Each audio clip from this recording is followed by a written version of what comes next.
Ya tentu saja bagi kita namanya ibadah itu bukan di masjid saja, di rumah juga bisa, di tempat-tempat terbuka juga bisa. Tetapi wabil khusus ini ada bahasan, mudah-mudahan tidak salah paham. Dan kalau ada yang berbeda pendapat dengan isinya kitab ini, ya saya menghargai perbedaan pendapat itu. Tapi mohon izin saya menerangkan sesuatu yang saya ketahui benar. Apa judulnya? At-taghlid fi man abadallah inda qabri rajulin saleh.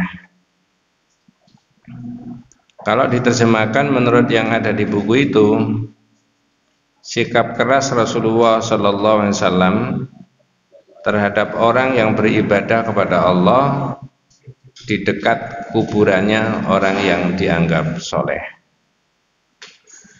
Saya ulangi, sikap keras Rasulullah SAW terhadap orang yang beribadah kepada Allah, jangan salah paham, ibadahnya kepada Allah, tapi dilakukan di dekat kuburannya orang yang dianggap soleh. Makanya tadi saya ikat pikiran-pikiran begini ini dengan salah satu makna dari syahadat itu tadi. Salah satu makna dari syahadat tentang Rasulullah itu wa na'budullaha bima syara'a. Beribadah kepada Allah menurut yang disyariatkan. Itu kuncinya, Pak, ya.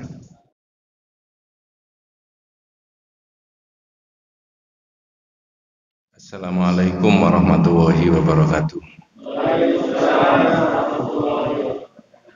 Bismillahirrahmanirrahim. Innal hamdalillah nahmaduhu wa nasta'inuhu wa nastaghfiruh wa na'udzu billahi min syururi anfusina wa min sayyiati a'malina. May yahdihillahu fala mudilla lahu wa may yudlil falan tajida lahu waliyyan mursyida. Asyhadu an la ilaha illallah wahdahu la syarika lahu wa asyhadu anna Muhammadan abduhu wa rasuluhu la nabiyya ba'dah. Allahumma shalli ala Muhammad wa ala ali Muhammad kama shallaita ala Ibrahim wa ala ali Ibrahim wa barik ala Muhammad wa ala ali Muhammad kama barakta ala Ibrahim wa ala ali Ibrahim fil alamin innaka Hamidum Majid. Amma ba'du. Ma'asyiral muslimin rahimani wa rahimakumullah, usikum wa nafsi bi taqwallahi faqad faza man ittaqa. Ibu-ibu dan Bapak sekalian, para jamaah rahimakumullah. Kita melanjutkan bahasan yang ada di dalam kitab itu, penjelasan makna dari syahadat tentang Rasulullah. Jadi syahadat tentang Rasulullah itu salah satu maknanya adalah wa na'budullaha bima syara'a. Beribadah kepada Allah menurut yang disyariatkan. Ya tentu saja bagi kita namanya ibadah itu bukan di masjid saja, di rumah juga bisa, di tempat-tempat terbuka juga bisa. Tetapi wabil khusus ini ada bahasan, mudah-mudahan tidak salah paham. Dan kalau ada yang berbeda pendapat dengan isinya kitab ini, ya saya menghargai perbedaan pendapat itu. Tapi mohon izin saya menerangkan sesuatu yang saya ketahui benar. Apa judulnya? At-taghlid fi man abadallah inda qabri rajulin saleh. Kalau diterjemahkan menurut yang ada di buku itu, sikap keras Rasulullah sallallahu alaihi wasallam terhadap orang yang beribadah kepada Allah di dekat kuburannya orang yang dianggap soleh. Saya ulangi, sikap keras Rasulullah SAW terhadap orang yang beribadah kepada Allah, jangan salah paham, ibadahnya kepada Allah, tapi dilakukan di dekat kuburannya orang yang dianggap soleh. Makanya tadi saya ikat pikiran-pikiran begini ini dengan salah satu makna dari syahadat itu tadi. Salah satu makna dari syahadat tentang Rasulullah itu wa na'budullaha bima syara'a. beribadah kepada Allah menurut yang disyariatkan. Itu kuncinya, Pak, ya. Karena kehadiran Nabi itu untuk menerangkan hal ikhwal berkaitan dengan ibadah, bukan hal ikhwal yang kaitannya dengan duniawi, yang secara zahir tanpa hadis manusia sudah paham. Maksudnya kalau bangun konstruksi rumah tanpa hadis, para orang yang ahli di bidangnya lebih mengerti. Tapi kalau masalah ibadah itu kembali dari yang diajarkan oleh Nabi. Dimulai dari mana pikiran kita? Dimulai dari asal usul manusia, keberadaan manusia, dan akhir dari kehidupan manusia. Dimulai dari situ. Asal usul manusia itu bisa dilihat di dalam surat 40 ayat 67. Itu dasar yang pengembangan dari yang ada di dalam bab ini. Surat 40 ayat 67.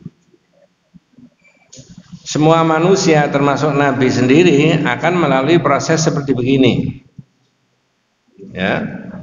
Di kitab tidak ada, di kitab. Tapi kita ambil di Quran aja.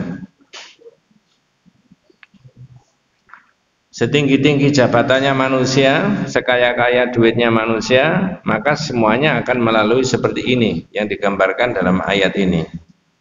Ya. Ada terjemahnya, Mas. Monggo. Dialah yang menciptakanmu dari tanah.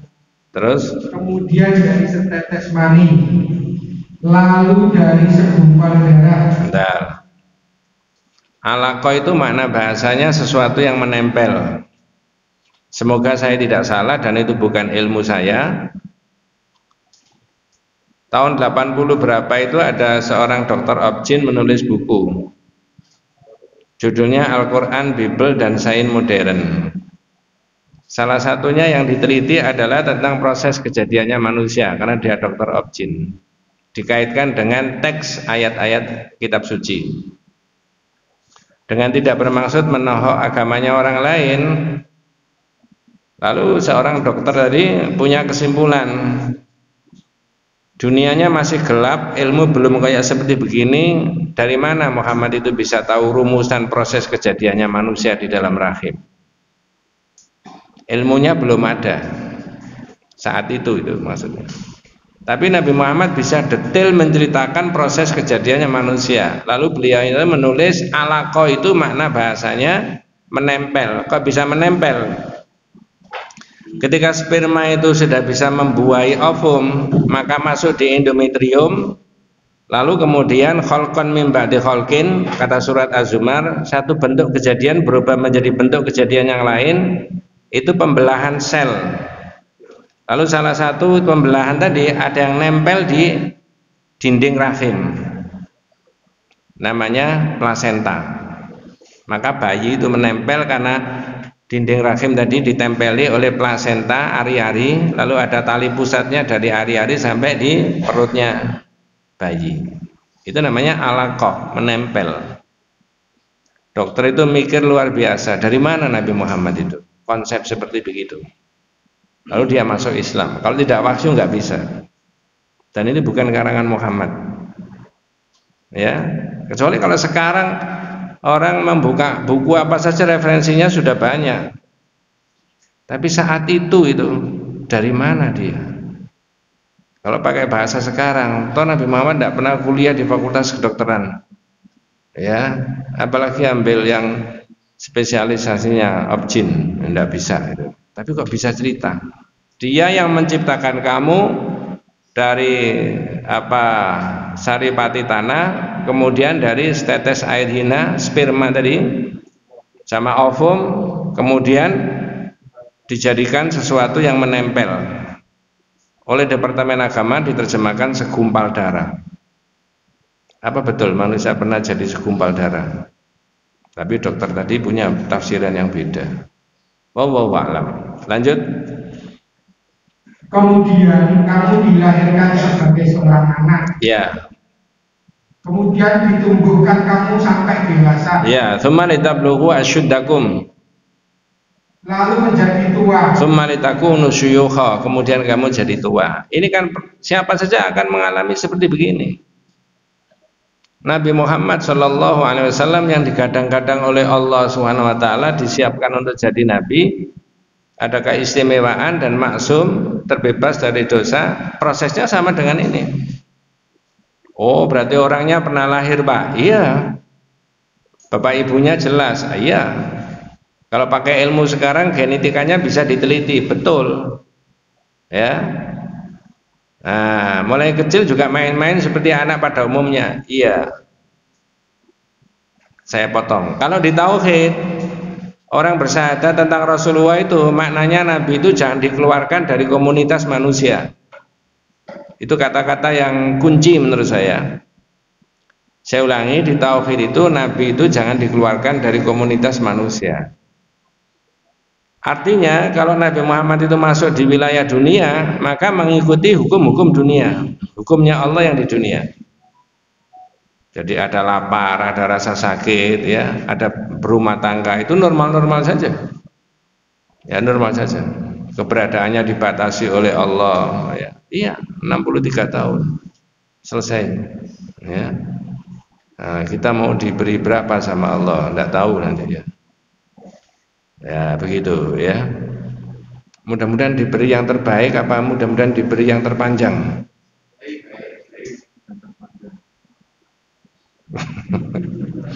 Mau diberi opsi kok ditawar. Tsumma litablughu asyuddakum tsumma litakunu syuyukha, lalu menjadi tua. Makanya saya pernah ngomong, kalau ada anak muda bilang sama bapak yang sudah sepuh, ya, Pak, sampai ini ternyata sudah tua. Tidak apa-apa Mas, semua orang ya tua kok. Yang tua itu loh bukan orang Islam toh. Semua orang yang sholat, yang nggak sholat, yang kafir, yang mukmin, ya, yang punya pejabat, yang enggak, ya jadi tua. Nah ini ngomong lagi, hati-hati loh Pak, sampai tambah tua banyak penyakitnya nanti. Bener Pak? Ya wajar, sudah dipakai sekian puluh tahun, tambah tua ya banyak penyakitnya. Saya dong nggak panik belas. Nah ini ngomong Surabaya lagi, hati-hati loh Pak, sampai tambah tua banyak penyakitnya, nanti sampai bisa mati loh. Bener nggak omongannya? Orang Islam harus pede, nggak apa-apa mati. Yang susah itu kalau saya mati nggak masuk surga itu. Izin Mas, di dunia itu meniti karir bercapek-capek, bangun rumah bercapek-capek. Saya sekolah S1, S2, S3, sarjana, mati nggak masuk surga. Izin. Nah, otak saya pakai di mana itu? Ya. Itu gagah begitu orang Islam itu Pak. Ya. Kalau begitu pikirannya itu enggak membebani kita itu Pak. Karena lafalnya ada tsumma litakunu syuyukha, kemudian kamu jadi tua. Ini enggak dialami orang Islam, semua jadi tua. Enggak apa-apa, tua, mati enggak apa-apa. Yang jadi masalah kalau mati tidak masuk surga. Cuma anaknya kan enggak ngomong gini, iya kalau ada Pak surga lah, kalau enggak ada. Kalau begitu ya sampean tapuk anaknya. Sampean balik. Iya nih gak ada. Nah, kalau ada, nah, wis kadung apa?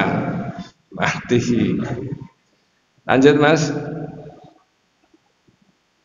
Tetapi di antara kamu ada yang dimatikan sebelum itu. Waduh, ya. Artinya dimatikan sebelum tua. Wa minkum mayyutawaffa min qablu. Sebelum tua sudah diwafatkan sama Allah.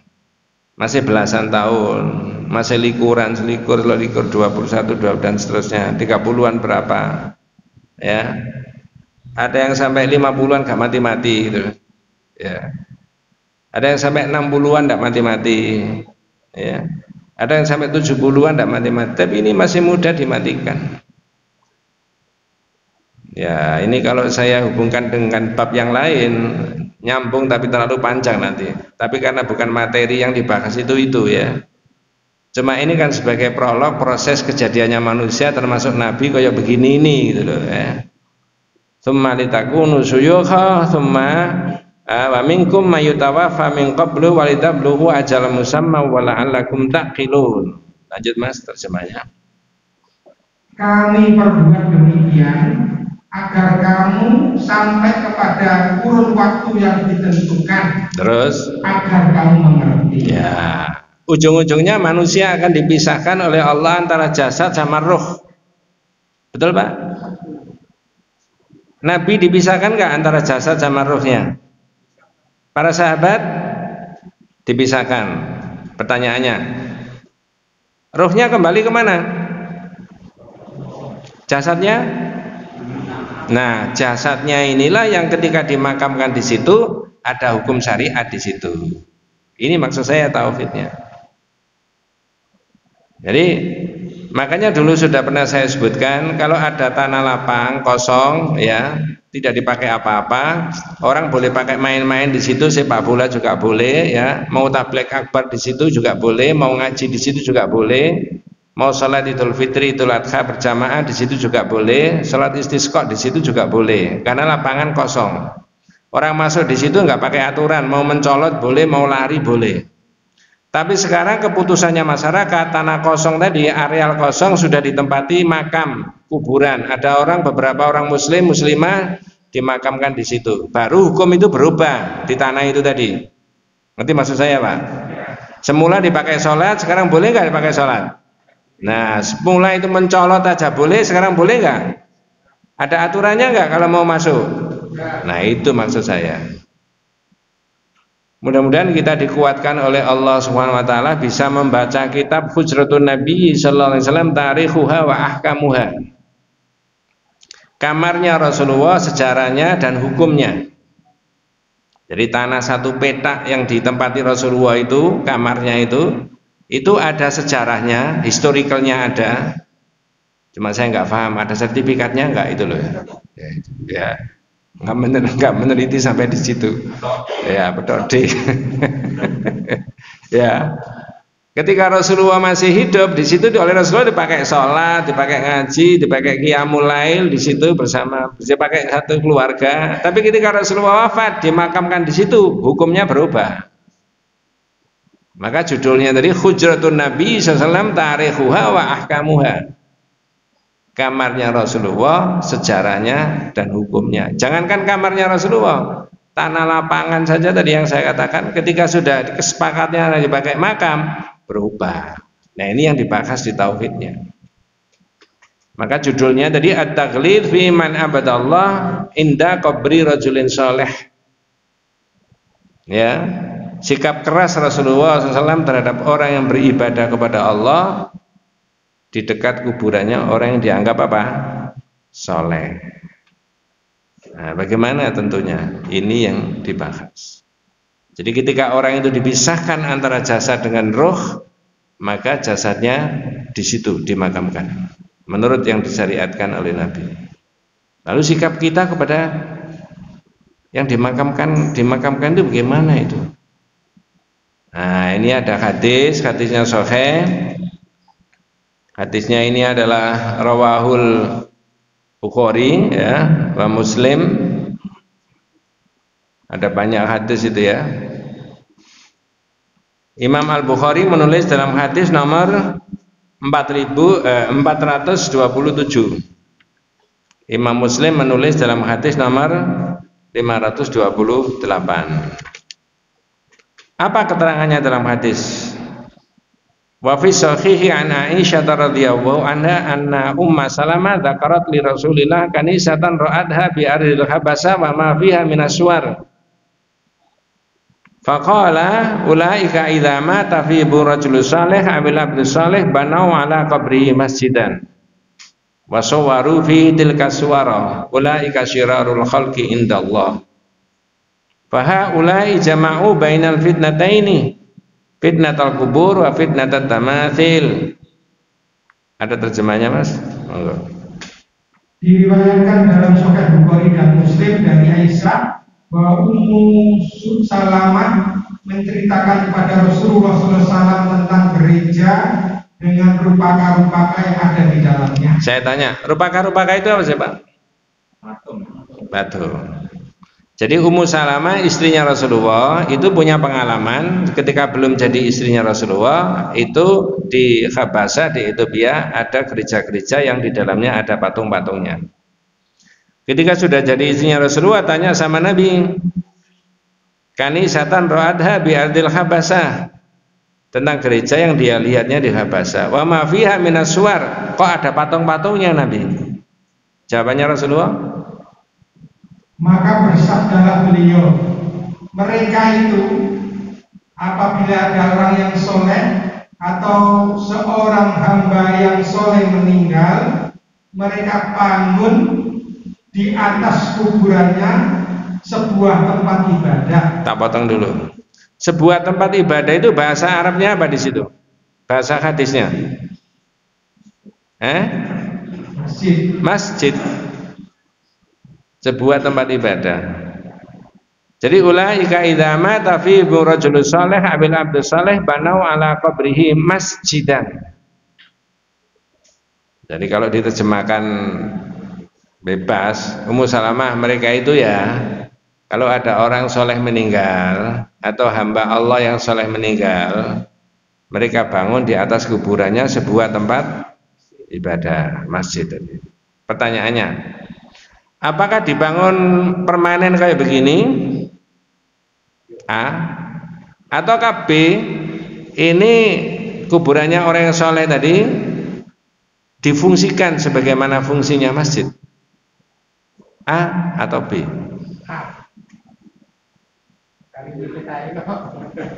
Yang sampai karek milih saya itu yang mikir mulai tadi pagi.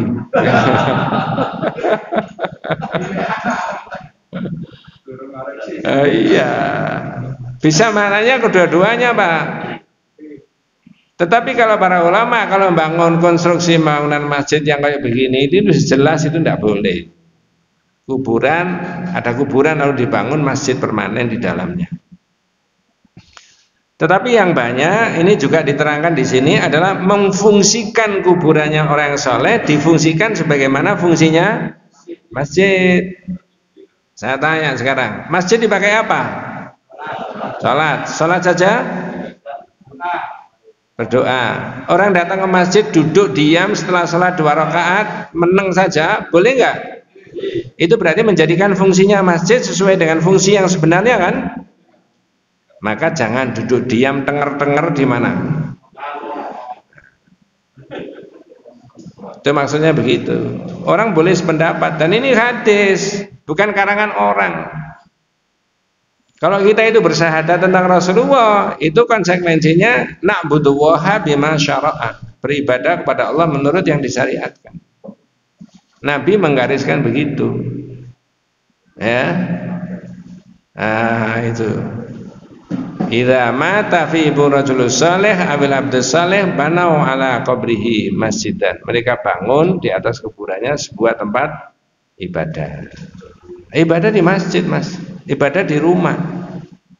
Malah menjadikan rumah seperti kuburan aja nggak boleh. La taj'alu buyutakum kuburan. Jangan jadikan rumahmu seperti kuburan. Oh, maka nggak tahu digawe sholat. Sholat apa maksudnya Pak? Sunnah. Yang afdal di masjid apa di rumah? Di rumah.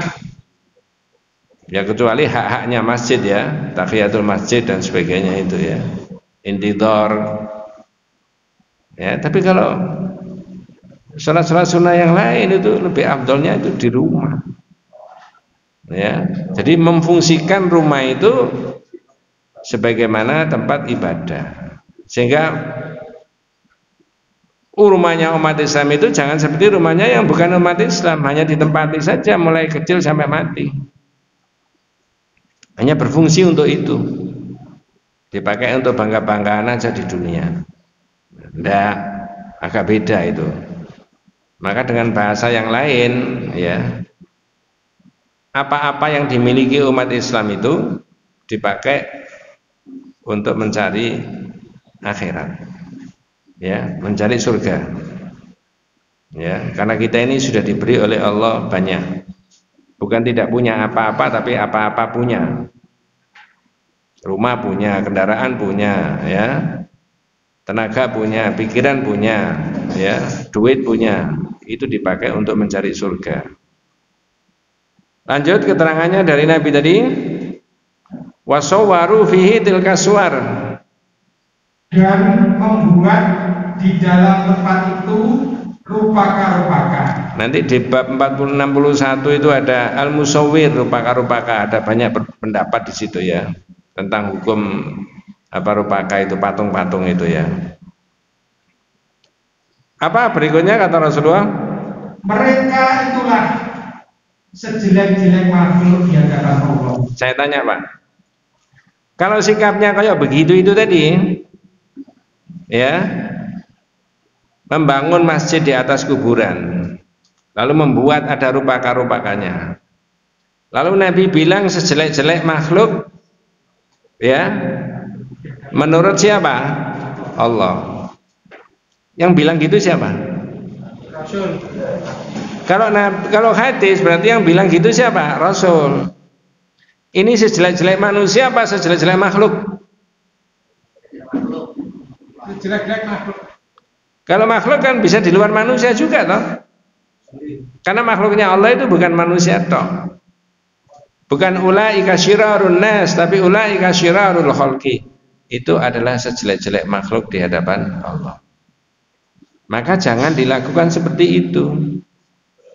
Tambahannya keterangannya ulaika faha ulai jama'u bainal fitnataini. Itu mengumpulkan dua fitnah, dua kesalahan. Fitnatul kubur wa fitnatul tamathil. Fitnah kubur menjadikan kuburan tidak pada tempatnya. Yang kedua adalah fitnatul tamathil, yaitu rupaka-rupaka itu tadi. Sekarang saya tanya, ziarah kubur itu boleh enggak? Disunahkan apa tidak? Disunahkan. Lalu kuburannya siapa yang disunahkan untuk diziarahi itu menurut hadis? Ini kan pertanyaan saya setiap ngaji itu. Saya ulangi, ziarah kubur itu disunahkan apa tidak? Sunah. Jangan ada umat Islam yang menuduh saudaranya umat Islam yang lain tidak mau ziarah kubur. Disunahkan Pak. Kuntu nahaitukum an ziyaratil kubur fazuruha. Dulu saya melarang tidak boleh, tapi sekarang ziarahlah. Lalu pertanyaannya, kuburannya siapa yang disunahkan untuk diziarahi? Kalau di tauhid, kuburannya orang Islam. Kalau di situ ada kuburannya orang tua, boleh nggak? Boleh. Hanya kalau memfokuskan ziarah kubur menurut hadis itu adalah kuburan orang tua, pendapatnya tauhid tidak. Saya ulangi, ini mudah-mudahan tidak salah paham. Kalau difokuskan menziarahi kubur menurut hadis itu harus kuburannya orang tua, menurut tauhid tidak. Tapi orang boleh menziarahi kuburan. Kalau ziarah kubur menurut hadis itu harus kuburannya orang tua, bagaimana dengan anak yang tidak tahu kuburan orang tuanya? Ada nggak anak yang tidak tahu kuburan orang tuanya? Banyak. Lah orang tuanya ketika wafat di Mekah, di Madinah itu, cara menziarahinya gimana? Tidak tahu kuburan bapaknya di mana. Saya sendiri juga tidak tahu kuburan bapak saya. Tahun 69 meninggal di Mekah. Naudzubillah min dzalik. Orang yang naik pesawat kemudian Allah mentakdirkan wafat di atas pesawat itu di tengah laut. Tidak ketemu jenazahnya. Gimana cara menziarahi kubur? Kalau ziarah kubur itu harus kuburan, ini harus didudukkan itu Pak. Berarti orang Islam. Jawabannya apa? Iya. Pertanyaan berikutnya. Ini rada mikir Pak, tapi enteng-entengan. Ziarah kubur itu apakah maksudnya A, memberi manfaat kepada orang yang ada di kuburan, ataukah B, mengambil manfaat terhadap situasi yang ada di kuburan? Diminum dulu, diminum dulu Pak. Ada B. Semua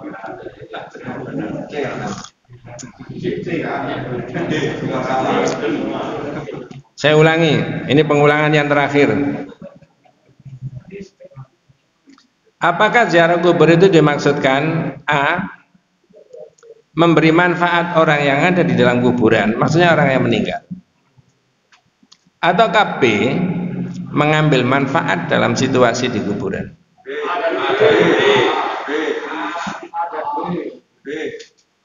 Saya tambahi keterangannya, kisi-kisinya begini jawabannya. Kalau memberi manfaat, kehadiran sampean, kehadiran saya menziarahi kubur itu bagi mereka ada manfaatnya. Tapi kalau mengambil manfaat yang B, itu sampean memanfaatkan situasi di kuburan. Bisa tempatnya, bisa bendanya, bisa barangnya, bisa waktunya. Kalau biasanya kitab ini, kalau memberi manfaat itu adalah naf'ul amwat wal i'tibaru bi halihim. Faziyaratul lati yuqsadu biha naf'ul amwat wal i'tibari bi halihim ziyaratun syar'iyyah. Kalau orang ziarah kubur itu maksudnya memberi manfaat kepada orang yang sudah meninggal.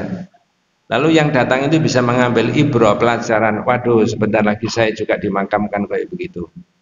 Fahadhihi hiya ziyaratun syar'iyyah. Ini ziarah yang disyariatkan. Lalu memberi manfaatnya kepada mereka bagaimana? Mulai dari mau masuk salam. Assalamualaikum ya ahlal kubur minal muslimin wal. Mengapa kok pakai minal muslimin wal muslimat?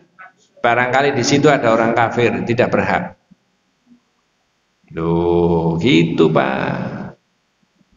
Ya. Itu namanya naf'ul amwat. Memberi manfaat kepada orang yang meninggal. Lalu sampean bisa mendoakan mereka toh? Ini misalkan orang tua, ini mertua dan sebagainya, Allahumma firlahu warhamhu wa'afi. Boleh Pak? Boleh. Kehadiran kita itu memberi manfaat. Tapi kalau al-intifa'u bil amwat, mengambil manfaat. Kalau ini memberi manfaat, ini mengambil manfaat. Ini A, ini B. Mengambil manfaat. Aduh, mumpung di kuburan, saya tak baca ini, doa ini. Untuk dirinya sendiri. Ngerti maksudnya? Mumpung di kuburan, saya tak mengambil tanah kuburan. Ini bukan tanah sembarangan. Bawa pulang. Ya, yang mirip-mirip begitu ada nggak kira-kira? Itu kata tauhid. Fahadhihi hiya ziyaratun bid'iyah. Itu ziarah bid'ah. Kalau orang tidak mau dengan istilah bid'ah, ghairu masyru', tidak ada syariatnya. Maka jangan menjadikan kuburan tadi sebagaimana masjid. Orang duduk diam berlama-lama di masjid saja ibadah, maka jangan dilakukan seperti itu di mana? Di kuburan. Jadi perai-perai gitu, lah para iku ketisu mau dengar-dengar do kuburannya. Di masjid, bukan di situ. Tapi pikiran-pikiran begini ini jangan kemudian dipangkas. Oh, melarang ziarah. Enggak melarang. Disunahkan dan boleh. Cuma apa yang dilakukan?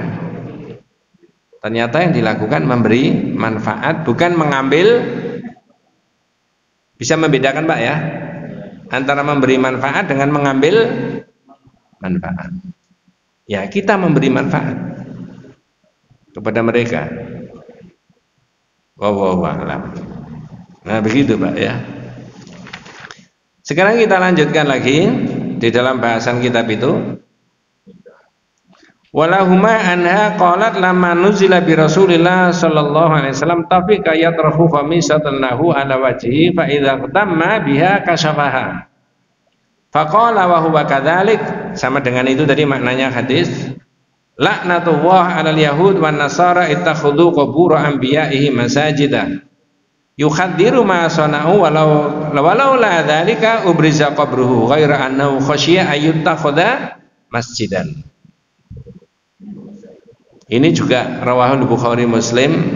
Berarti menurut ilmu mustalah hadis bahwa hadis ini dianggap sebagai hadis yang sahih. Apa terjemahnya, Pak? Al-Bukhari dan Muslim meriwayatkan dari Aisyah radhiyallahu anha. Dia berkata, "Akala Rasulullah SAW tidak diambil nyawanya, beliau pun segera menutupkan kain di atas mukanya. Lalu beliau buka lagi kain itu, tak kala terasa menyesakkan nafas. Ketika beliau dalam keadaan demikian itulah beliau bersabda." Jadi ketika orang sudah sakit lalu diselimuti, lalu kepanasan, menyesakkan nafasnya, dibuka lagi, diselimuti lagi, dibuka lagi, diselimuti lagi, dibuka lagi. Dalam situasi seperti begitu maka Rasulullah masih memikir umatnya dan dan para sahabatnya.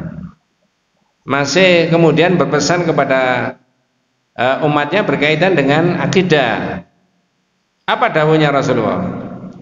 Semoga laknat Allah ditimpakan kepada orang-orang Yahudi dan Nasrani.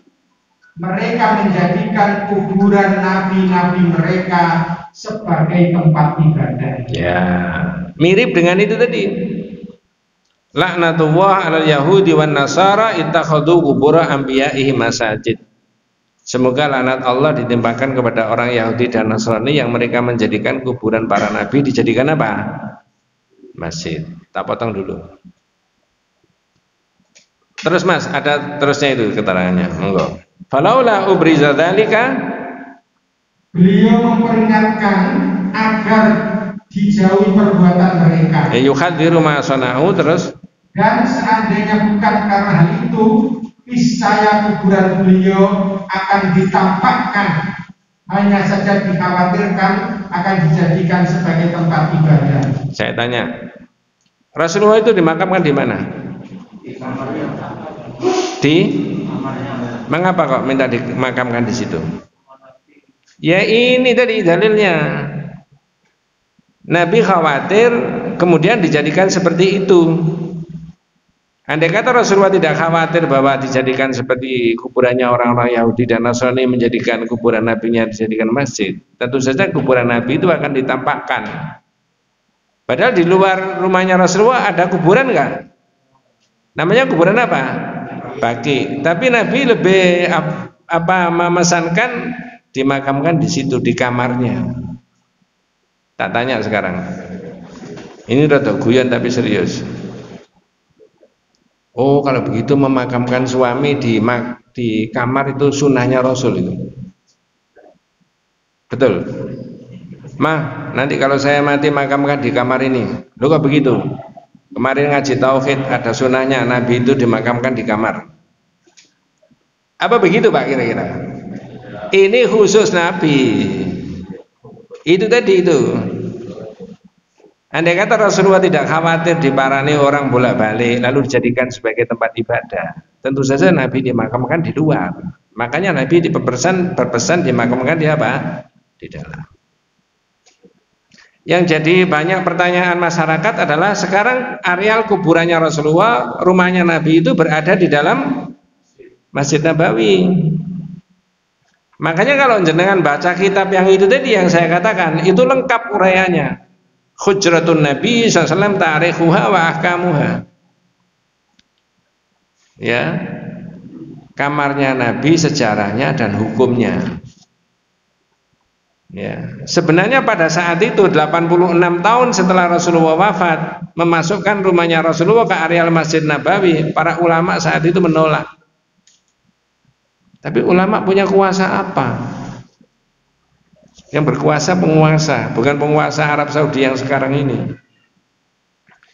Tapi kalau ada orang minta keterangan kuburan Nabi sendiri itu di dalam masjid, jawabannya begini. 1. Annal masajid lam yubna 'alal qabri, bal buniyal masjid fi hayatin Nabi sallallahu alaihi wasallam. Nabi itu tidak dimakamkan di masjid, tapi dimakamkan di kamar. Ini harus Pak, dimengerti.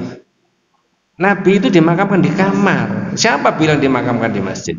Nah itu jenengan harus pedomani itu. Dua, sama dengan itu bahasanya agak beda. Anna nabiyya lam yudfan fil masjid. Tapi Nabi tidak dimakamkan di masjid tapi di rumah. Inna hadza min dafni sholihina fil masjid. Ya. Yang ketiga, idkhalu buyuti Rasulillah minha baitu Aisyah ma'al masjid laisa bittifaqi ma'as sahabat. Memasukkan areal rumahnya Nabi yang di dalamnya ada kuburan Nabi itu tidak atas kesepakatan para sahabat. Saya ulangi, memasukkan kuburannya Nabi, rumahnya Nabi yang di dalamnya ada makamnya Nabi, laisa bittifaqi ma'as sahabat, itu tidak atas kesepakatan para sahabat. Sahabatnya kemana? Banyak yang sudah meninggal. Semoga saya tidak salah membaca kitab itu. Dalam kitab itu diterangkan para ulama yang menentang kebijakan penguasa saat itu banyak yang dihukum mati, dipenjarakan. Sebenarnya penentangan 86 tahun setelah Rasulullah wafat itu penentangan jangan memasukkan rumahnya Nabi ke dalam area masjid itu sudah kuat sekali. Makanya sekarang dijaga supaya orang tidak keliru. Kalau orang mau ziarah makamnya Rasulullah boleh lewat saja, tidak boleh berlama-lama di situ. Apalagi tabarruk, mencari keberkahan dengan mengusap-usap dindingnya, mengusap-usap pagernya ini. Ada nggak begitu? Ada. Sampean tahu tak sampean pengalaman? Mantap. Itu di situ. Ya. Wallahu a'lam. Ya. Jadi inilah maka menjadikan kuburannya orang-orang yang soleh sebagai tempat ibadah itu tidaklah merupakan bagian dari yang diajarkan. Tempat yang afdol untuk berdoa itu di masjid, ya, bukan di tempat kuburannya orang yang dianggap apa? Soleh. Makanya di awal tadi kalau ada yang berbeda pendapat ya monggo. Tapi ini hadis. Saya lebih memedomani di hadisnya Nabi dan menurut penelitian hadis ini sahih. Nah, begitu. Terakhir dalam bahasan kitab ini ada tambahan keterangannya. Tambahan keterangannya agak beda. Coba saya cek dulu panjenengan supaya konsentrasinya masih fokus ya. Oleh banyak kalangan Nabi Muhammad itu disebut Habib, tadi disebut Khalil. Saya ulangi, oleh banyak masyarakat Nabi Muhammad itu disebut Habib, apa disebut Khalil. Nah, makanya pertanyaan saya tadi kan jelas. Pertanyaan berikutnya, sementara ini menurut pendapatnya masyarakat yang disebut Khalil itu Nabi siapa? Ibrahim. Wattakhadallahu Ibrahima Khalil, surat An-Nisa. Allah menjadikan Nabi Ibrahim sebagai Khalil. Sekarang saya tambahi pertanyaan. Lalu apa bedanya Khalil sama Habib itu? Nah, supaya jelas minta tolong dibaca hadisnya. Dari Muslim, riwayat Imam Muslim dari Jundab bin Abdillah qala sami'tu Rasulullah sallallahu alaihi wasallam sami'tu Nabiyya sallallahu alaihi wasallam qabla ayyamuta bi khamsin. Muslim meriwayatkan dari Jundab bin Abdullah, katanya aku mendengar Nabi SAW 5 hari sebelum wafatnya bersabda, ya, sesungguhnya aku menyatakan setia kepada Allah dengan menolak bahwa aku mempunyai seorang Khalil. Nah, di situ sudah Nabi sudah melafalkan Khalil. Ini abra'u ilallah ayyakuna minkum Khalil. Khalil itu kekasih yang sangat setia. Nabi berjanji bahwa tidak menjadikan salah seorang di antara para sahabatnya sebagai yang Khalil. Mengapa kok begitu? Karena sesungguhnya Allah telah menjadikan aku sebagai Khalil. Bes. Yang menjadikan Nabi Muhammad sebagai khalil siapa? Allah. Jadi semestinya menyebut Nabi Muhammad itu Habib apa Khalil? Menurut hadis ini. Nah sekarang sampean cari, ada nggak Nabi Muhammad pernah menyebut dirinya Allah itu menjadikan saya sebagai Habib? Tidak ada. Gimana Ustadz sudah kadung jadi nyanyian ya? Ya Habib salamun alaika. Khalil. Fa innallaha qad ittakhadhani khalil kama ittakhadha Ibrahim khalil. Jelas, coba dibaleni lagi. Sesungguhnya Allah telah menjadikan aku sebagai khalil sebagaimana telah menjadikan Ibrahim sebagai khalil. Ya. Jadi berarti kedudukannya Nabi Muhammad sama Nabi Ibrahim sama-sama apa? Dan makna khalil itu jauh lebih tinggi, kekasih yang sangat setia daripada Habib. Kalau Habib itu boleh saya pakai saya dengan sampean, sampean dengan saya. Siapa ini Habib? Kekasih. Ya. Kalau khalil, khullah. Al-khullah a'zamu anwa'il mahabbah wa a'laha. Khalil itu a'zamul anwa'il mahabbah, itu tingkatan cinta yang paling tinggi dan paling luhur. Seperti Allah tetapkan untuk Nabi Ibrahim, wattakhadallahu Ibrahima khalil. Di sini Nabi Muhammad menyebut dirinya sama dengan Nabi Ibrahim, dijadikan sebagai khalil. Kalau begitu mestinya kita menyebut Nabi Muhammad sebagai apa? Nah kalau orang menyebut Nabi Muhammad sebagai Habib itu meninggikan derajatnya Nabi Muhammad sederajat dengan Nabi Ibrahim atau merendahkan?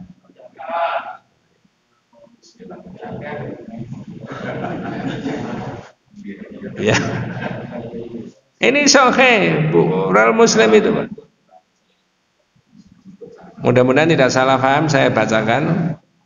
Fabihadza na'rifu al-jahl al-'azim alladhi yaquluhu al-ama inna Ibrahim khalilullah wa Muhammad habibullah.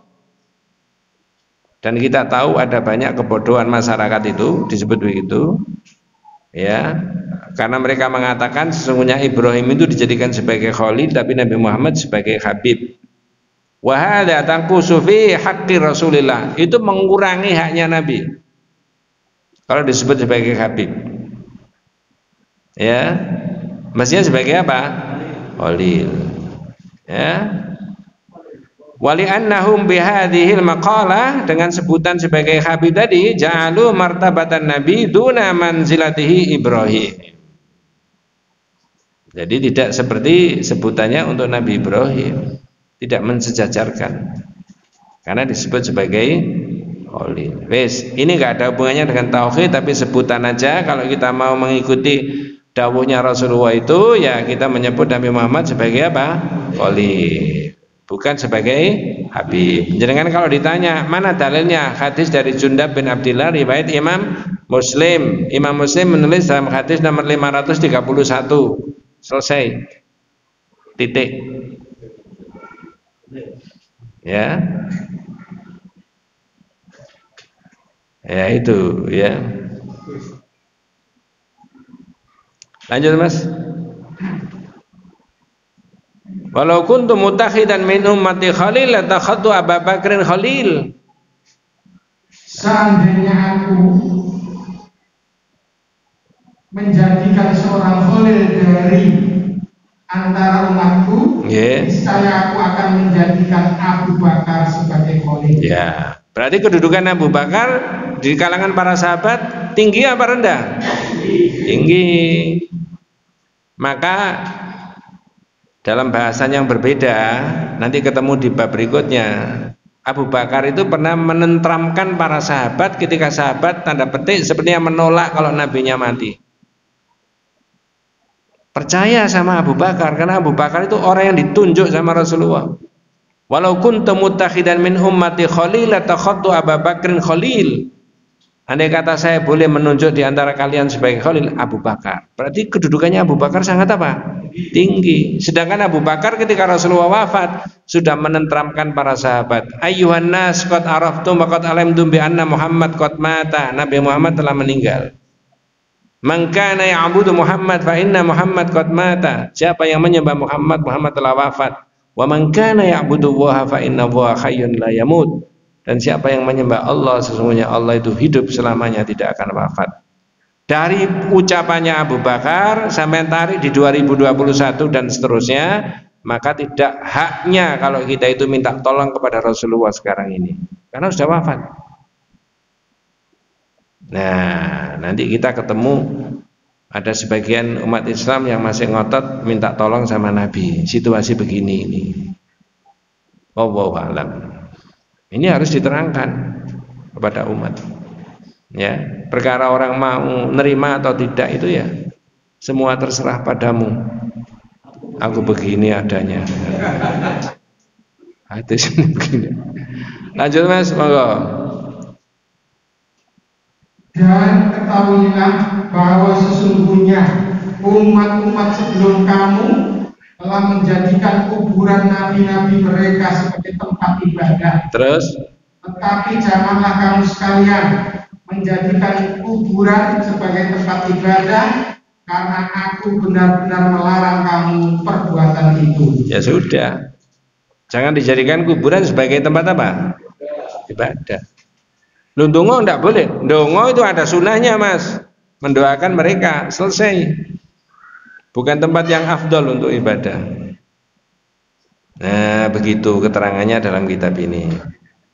Nanti kita nyambung di berikutnya sampai yang terakhir itu ada himayatun Nabi sallallahu alaihi wasallam janabat tauhid wa saddahu kulla tariqan yusil ila syirki.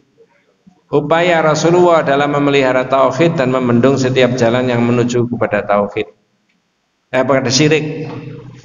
Kalau nanti ada yang tanya ketika di bab itu aja dikumpulkan bab ini dengan bab itu. Ya, karena waktunya terbatas, mudah-mudahan kita semuanya diberikan rahmat barokah hidayah Allah Subhanahu wa taala.